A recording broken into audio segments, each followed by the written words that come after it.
Ayun, good day mga kapakpak. Welcome sa ating channel. Okay, this video will be uploaded to our YouTube channel and page. Okay, ang content natin for today is ipapakita natin isa-isa yung ating mga nililipad. Okay, last time nilipad nito ay pagbilaw. Ayan. Then maganda yung mga uwi nila. Nag-start tayo ng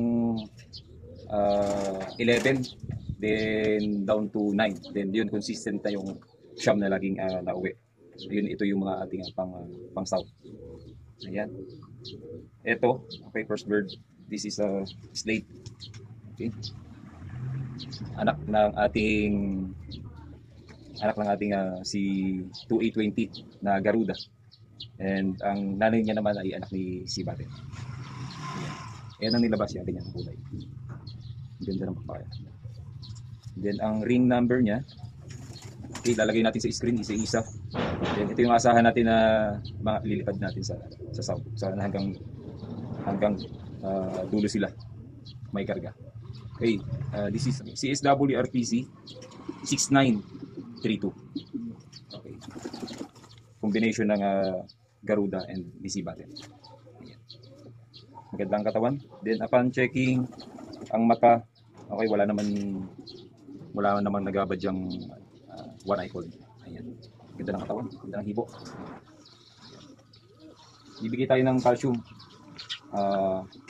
one time a week.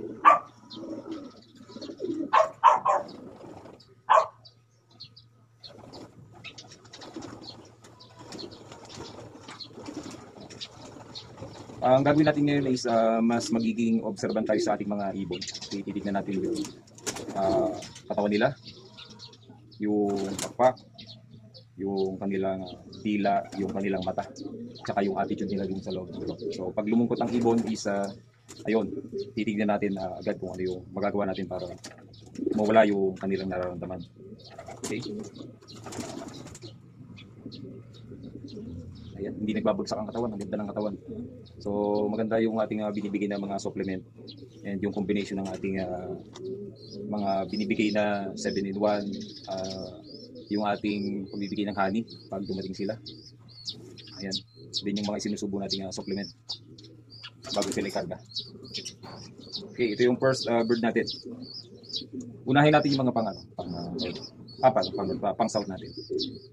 Gawa na naglalaro tayo ng north and south ngayong season na to. Ayan, ito ay mga pang north pihit ng south.